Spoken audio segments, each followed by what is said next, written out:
So we have an update here. In the world of NCAA women's college basketball, we have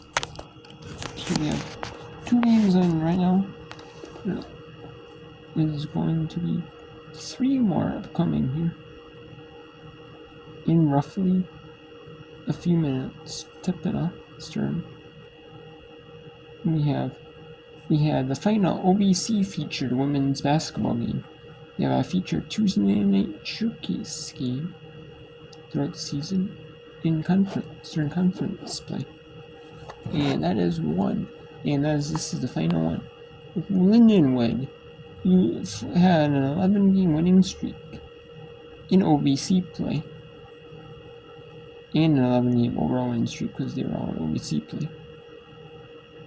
They went from 5-2 to 16-2, and now have fallen out of the race for first place in the Ohio Valley Conference. Tennessee Tech. They still play Tennessee Tech, however, on Saturday the 1st for their final game, and they did beat Tennessee Tech, so they are not out of first place in the Ohio Valley Conference. Tennessee Tech, if Tennessee Tech wins, they'll split the season series, and Tennessee Tech will get the 1. Lindenwood will get the 2. But they play Western Illinois on Thursday for the final game of the season. So we will see there what is going on. Or the Western Illinois plays in Tennessee Tech for the final game of their season. So a regular season for Western Illinois is still going to be in the conference tournament. Then you have about Tennessee State. So these positions, Morehead State right now leads the conference in 8th right now. They have the tiebreaker, so. And then earlier today, a rescheduled game from the Friday night game due to the winter storm in the Hampton, Virginia area. Charleston defeats Hampton 70-58 in that rescheduled tilt, and Union local 10 Eastern. So typically they're not a lot of they're not like really weekday ones, early ones, unless it's like maybe moved up for weather or other things, or rescheduled, and that's a rescheduled thing, so it had to be, and it was either they could have done it Tuesday night, but they didn't. Then they want to get it done with, so they have more resting teams here. And then we have here in Temple. Then we have here 2 games that already started. They're a good bit here. Iowa State 49-37 over UCF already completed the first half. You have Tulane 28-24 over UTSA with 5 in the second quarter. And then Temple 5-3 on Memphis here. Temple is looking for the final push to stay in the top 4. UTSA first, South Florida second, North Texas third, Temple fourth. There are 3 more, but they play 2 more after today. They play on the 28th on Friday night against Rice, and then on the 4th at Charlotte. And they play at their senior night this Friday night, so at home against Rice. And then they have other games, UTSA, where they play. Right now it's Tulane.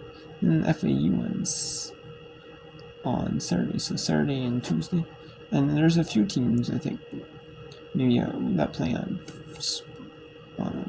Wednesday the 5th.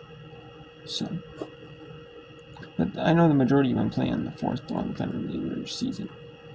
There are a few on the 5th. And then the regular season, will be over for the whole American Conference as their tournament starts.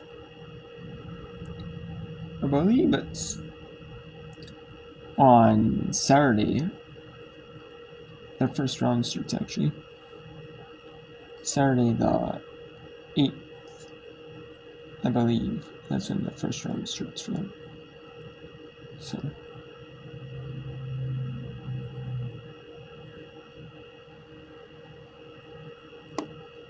And then we have Tulane up 30-27 in UTSA 3:55.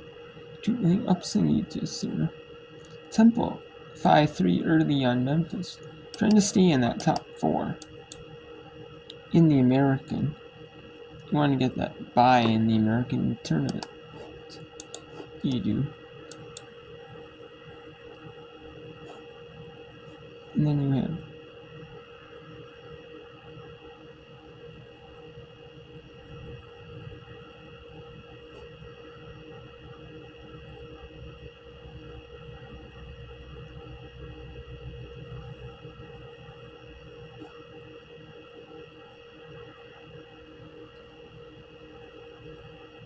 so the top 12 might make the conference tournament. So you don't want to be in the bottom of the league. The very, very bottom of the league, but you don't want to be, so. This is interesting. Well, actually, yeah, let's bring in the Ohio, or the American season. And on American Vocals, they're not covering Big 12. But Arizona is in the middle of the pack. They can't really move up much. I mean, they can only leapfrog Colorado, but they lost to Colorado, so Texas Tech, they're not really going in. They're at the bottom of the league, trying to make it into the conference tournament. So, we'll see right here. Is 8-6, race over UAB. Early in 6-3-2 over Arizona early on. Then we have Kansas at BYU at 9 Eastern.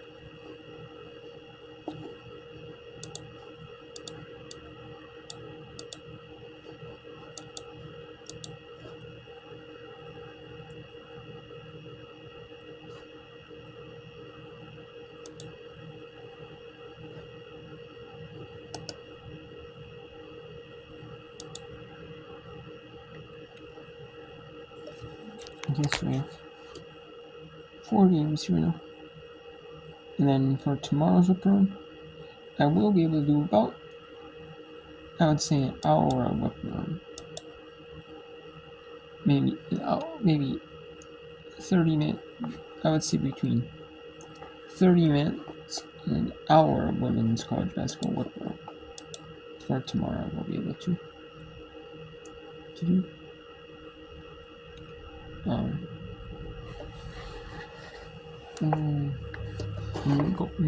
Washington, Minnesota plays at East Street local. So I'll watch this and that. And then I also do want to listen to but I will be able to do some work wrong.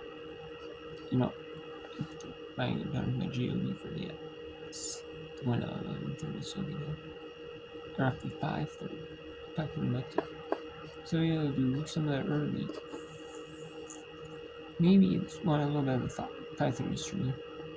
Then I'll be able to do some of the 6 Eastern games in the Sun Belt, at 10. And then the Patriot, the Nixon event. And then afterwards, I will do a little bit of whip round afterwards. It won't be a ton of whip round, though. There will only be 4 games of whip round. It'll be New Mexico at Wyoming, Arizona State at Colorado, Wayne State at UNLV, and Curtis at Nevada. So, And yeah. So I'll only be able to do just a little bit of whip run, just a little tad of whip run. Not a ton, but I'll do a tad on each game. So I'll do a little bit of those games. Maybe if there's any games that are like 7:30 Eastern or 8 Eastern, not long, or overtime, double overtime, or if this game ends a little bit earlier, So stuff like that, kind of things like that. Sure, I'll be pretty much There'll be a little bit more, and then on Thursday it'll be all pretty much full whip around slate, but it'll be at 6 Eastern. From 6 Eastern, there's no 5 Eastern games or 5:30 Eastern games. It'll be games all throughout the day. Starting at 6 Eastern, and then games will be won all the way until the last tip-off is at last 3 tip-offs are at 10 Eastern. So the whip round will pretty much. So yeah, not very much, but so majority of the games are on earlier in the day, like at the 6. There's some, but majority of the games are at 7 Eastern. But then there is a good amount. But then the West Coast games, and the Mountain Time games, most of them are on 9 Eastern, 6 Pacific, 7 Mountain. So I'll be doing them. But yeah, that's pretty much it for the book program updates here. So we have for the World of Women's College Basketball. Here on the whip round. I just want to give you that. A little bit less whip round on Thursday than typical. But there is still some. In here there is not as much whip round because of the staggered times. Games are only going to be a couple of hours. They'll whip around at most. Just due to staggered times. So yeah, I will do some more whip around later. And yeah, and then we're nearing after this week. We have 11 more days of the regular season. And we're not going to be able to have constant games every day, And then when there's not constant games every day, or stuff like that, or there might be a little bit of NCAA softball whip around if there's any, enough games to have some when basketball is not going on. And if there is, when basketball is not going on, or if on days like basketball is not going on. In basketball, you typically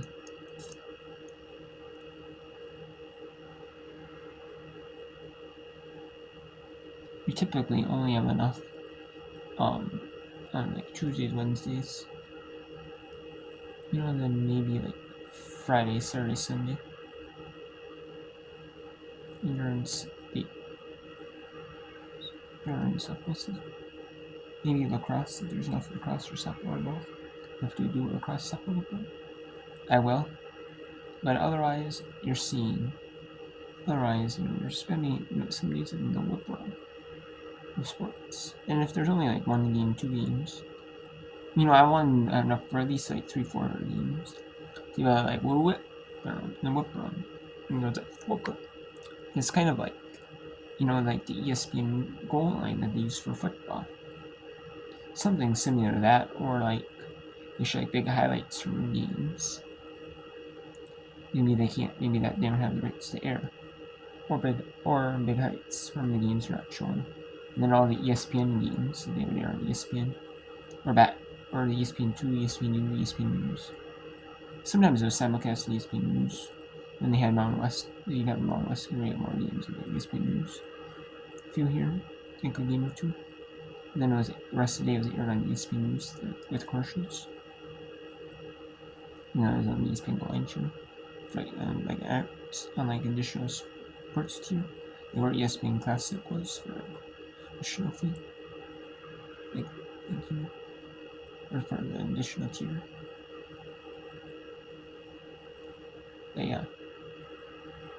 It's kind of like that, where the ESPN Line or buzzer beater related for basketball. And for like a day or two, like maybe on Saturdays and another day through the week, like Tuesdays or Wednesdays or something like that. And maybe, So that's exactly what it basically is like. And then the bases all did they had for softball, baseball tournaments. That's essentially for softball. That's essentially what that is. But I do it for volleyball, but as well, and sometimes soccer. But so I do it that way. So, but basically like that though. But I try to do it as much for the college games. I mean, the pros are more stingy about TV, like media and like copyright and stuff. I don't want to, and plus all the pro leagues, So that'll, but the college isn't as stingy. And also, there's a lot more games to do football and like college softball, like college volleyball, college softball, like college basketball. College lacrosse. In the fall I do, in like the late summer, early fall I do college volleyball, and then I'll do college volleyball, college soccer. I'll do college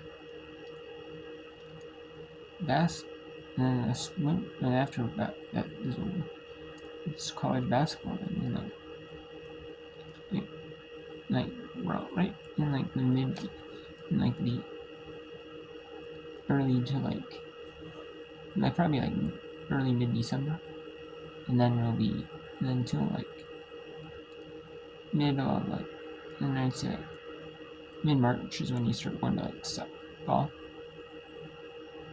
When you start going to like softball, and you might go to basketball like early mid December when the NCAA volleyball tournament's going, early, and there's no NIT games, and then you have the NCAA tournament, the WBT, the NIT. Even though there's days where there's not games, but I need to going on, or like not enough to do with ones, or earlier in the day I can do, some colleges do like NCAA softball games early in the day. They do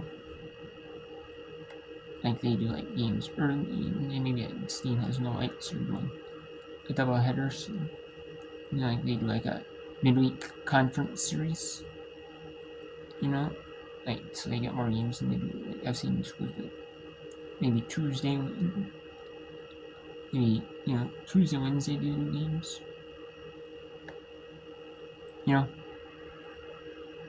Monday, and then Monday they do, and then like Friday, Saturday they do.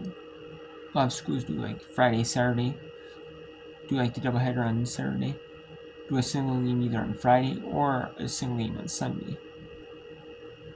So, yeah, I'm able to do a lot of workaround of that. So, but yeah, it just depends. So we'll see how it goes. But right now, that is it pretty much. And then how the workaround is.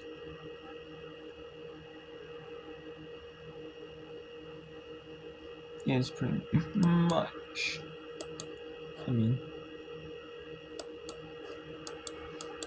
So yeah, this part here, you can see part 2, but yeah, that's basically it though, how it is. How I do it. So, yeah, I do it. So if you're new, I do stuff. I do, mainly, I do volleyball, which every school has, but not every school has a soccer program. A lot of schools have like a women's soccer program. They don't have a men's. A lot of schools have a women's, men, but not all of them. You know, but a good bit, but not every conference has have to sponsor. You know, like their own. You know, because every a full conference they have like kind of merged conferences. But I do women's volleyball and soccer during in late summer, early fall, and then I do and then I go around to doing when in the NCAA tournament, these the NCAA tournament's not going on. Volleyball, I do softball, I do basketball, women's basketball every day I can, and then I do softball, and then they come in like mid-March, and there's none of NCAA tournament games or WAT or WNAT games going on in the tournament, or those tournaments are going on. You know, I'll watch them if there's like only like say like a few games in the like 2 games in WNIT. When I like decide if it was what I see inside, I'm gonna watch them, but then maybe before that or after that, you know, I could do some whip around. Probably, of the games going on. So I will, do a little bit of that, But we're narrowing down on the days that women's going basketball whip around.